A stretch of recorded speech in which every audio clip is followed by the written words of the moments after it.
भाजपा सरकार रहने के दौरान एक बड़े घोटाले का मामला उजागर हुआ है, जिसके बाद से लगातार राजनीति गरमाई हुई है। विजयपुर से भाजपा के ही विधायक बसंत गौड़ा पाटिल ने येदियुरप्पा सरकार के दौरान 40,000 करोड़ का कोविड घोटाला होने का आरोप लगाया है। वहीं भाजपा विधायक के इस दावे पर कर्नाटक के मौजूदा सीएम सिद्धारमैया ने कहा है कि यदि विधायक की मंशा दोषियों को सजा दिलाने की है तो उन्हें घोटाले से जुड़े दस्तावेज जांच आयोग के सामने पेश करने चाहिए। वहीं भाजपा विधायक ने चेतावनी देते हुए कहा कि यदि मुझे पार्टी से निकाला गया तो उन लोगों के नाम सामने लाएंगे जिन्होंने पैसा लूटा और संपत्तियां बना ली। उन्होंने आरोप लगाया कि कोरोना काल के दौरान येदियुरप्पा सरकार में कोरोना मरीजों से 8 से 10 लाख रुपए का बिल बनाया गया, तो वहीं इस दौरान 45 रुपए का मास्क 485 रुपए में बेचा गया। उन्होंने ये भी कहा कि उस वक्त हमारी सरकार थी, लेकिन इससे कोई फर्क नहीं पड़ता कि सत्ता में किसकी सरकार थी, चोर तो चोर है। वहीं भाजपा विधायक के इन आरोपों के बाद सीएम सिद्धारमैया भी भाजपा सरकार पर बरस पड़े। उन्होंने कहा कि भाजपा सरकार 40% कमीशन की सरकार थी।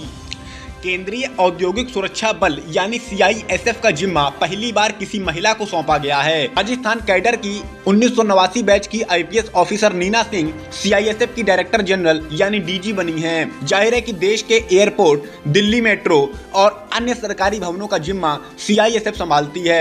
ऐसे में नीना सिंह बड़ी जिम्मेदारी संभालेंगी। आपको बता दें कि नीना सिंह इससे पहले राजस्थान पुलिस की DG भी रह चुकी हैं। इस समय वे CISF की स्पेशल DG थी। वह 5 साल तक CBI की ज्वाइंट डायरेक्टर भी रह चुकी हैं। नीना सिंह 31 जुलाई 2024 तक CISF की चीफ बनी रहेंगी। इन दिनों उत्तर भारत कड़ाके की सर्दी का दौर देख रहा है। 2-4 दिनों तक घना कोहरा छाए रहने के बाद अब उत्तर भारत के कई इलाकों में बादल भी छाने लगे हैं, जिससे अब दिन में भी गर्मी बढ़ गई है। मौसम विभाग ने फिलहाल 2 दिनों तक कोहरा छाने के आसार जताए हैं, लेकिन इसके बाद साल के अंतिम दिन से लेकर नए साल के शुरुआती 2-3 दिनों तक कई राज्यों में हल्की बारिश की संभावना बनी हुई है। खबरों के मुताबिक घने कोहरे के चलते दिल्ली में 100 फ्लाइट्स लेट हुई हैं। इसके अलावा 80 से ज्यादा ट्रेनें 8 से 10 घंटे की देरी से चल रही हैं। मौसम विभाग के अनुसार हिमालयी क्षेत्र में नया पश्चिमी विक्षोभ सक्रिय हो रहा है, जिससे पहाड़ी राज्यों जैसे जम्मू कश्मीर, हिमाचल प्रदेश और उत्तराखंड राज्यों में 30 और 31 दिसंबर को बर्फबारी या हल्की बारिश हो सकती है।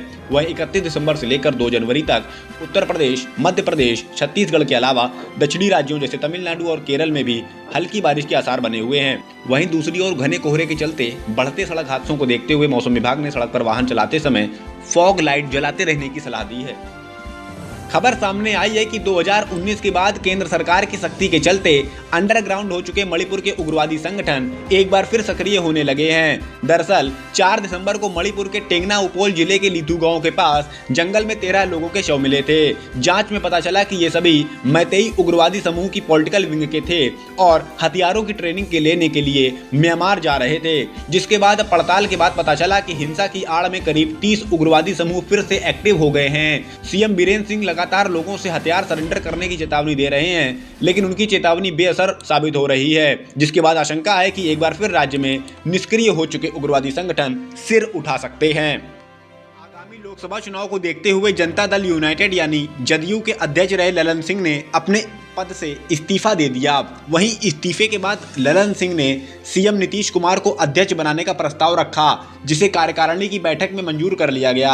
यानी अब बिहार के मुख्यमंत्री नीतीश कुमार एक बार फिर जदयू के अध्यक्ष बन चुके हैं। ये अचानक नहीं हुआ है, इसकी खबरें बहुत पहले से आ रही थीं। हालांकि पहले तो ललन सिंह अपने इस्तीफे की खबरों को खारिज कर रहे थे, लेकिन शुक्रवार को उन्होंने इस्तीफा दे दिया। ललन सिंह ने इस्तीफे के बाद कहा कि मैं बहुत समय तक पार्टी का अध्यक्ष रह चुका हूं, मुझे चुनाव लड़ना है, पार्टी में दूसरे काम भी करने हैं। आपको बता दें कि ललन सिंह 2.5 साल पहले जदयू के राष्ट्रीय अध्यक्ष बने थे। वे अपना राष्ट्रीय अध्यक्ष का कार्यकाल पूरा कर चुके थे, जिसके बाद उन्होंने इस्तीफा दे दिया। के 139वें स्थापना दिवस के दौरान कर्नाटक के मुख्यमंत्री सिद्धारमैया ने कहा कि केवल कांग्रेस में ही इस देश की समस्याओं का समाधान करने की ताकत है। इसके लिए राहुल गांधी को देश का प्रधानमंत्री बनना चाहिए। उन्होंने आगे कहा कि देश में किसी ने भी भारत जोड़ो यात्रा जैसा कुछ नहीं किया है। हालांकि देश में सभी को न्याय नहीं मिला है, इसके लिए राहुल दूसरी यात्रा निकालने जा रहे हैं। उन्होंने आगे कहा कि संविधान की रक्षा के लिए, देश की बहुसंस्कृतिवाद और संप्रभुता को बचाने के लिए और सभी को न्याय दिलाने के लिए हमें एक साथ लड़ना होगा। और कांग्रेस को सत्ता में वापस लाना होगा। सिद्धारमैया ने यह बयान ऐसे वक्त दिया है जब हाल ही में दिल्ली में संपन्न हुई इंडिया गठबंधन की बैठक में पश्चिम बंगाल की मुख्यमंत्री ममता बनर्जी ने प्रधानमंत्री पद के लिए मल्लिकार्जुन खड़गे का नाम आगे रखा था। हालांकि खड़गे ने साफ कर दिया था कि फिलहाल हमारा फोकस चुनाव जीतने पर है, पीएम का चेहरा बाद में तय कर लेंगे। 14 जनवरी से कांग्रेस राहुल गांधी के नेतृत्व में भारत न्याय यात्रा निकालने जा रही है। हालांकि अभी तक इस यात्रा की बड़ी बातें ही सामने आई हैं कि ये यात्रा 14 जनवरी से लेकर 30 मार्च तक चलेगी। ये यात्रा मणिपुर से लेकर मुंबई तक जाएगी, जिसमें कांग्रेस नेता और समर्थक पैदल और बसों के जरिए यात्रा पूरी करेंगे। ये यात्रा 14 राज्यों के 85 जिलों और 250 से ज्यादा लोकसभा सीटों से गुजरते हुए मुंबई पहुंचेगी। अब आगामी 4 जनवरी को कांग्रेस दिल्ली में एक बड़ी बैठक करने जा रही है, जिसमें भारत न्याय यात्रा का लोगो, गीत जारी किया जाएगा। इसके अलावा ये यात्रा किन किन जिलों से होकर गुजरेगी, इसका रोड मैप भी इस बैठक के बाद जारी किया जा सकता है। जाहिर है कि कांग्रेस की भारत जोड़ो यात्रा अपने गानों के चलते भी खासा चर्चा में रही। इसके 2 गानों अब नहीं तो कब, मिले कदम जुड़े वतन ने यात्रियों में जोश भर दिया था। उन गानों ने काफी लोकप्रियता भी हासिल की थी और अब 4 जनवरी को भारत न्याय यात्रा का भी गाना लॉन्च किया जाएगा।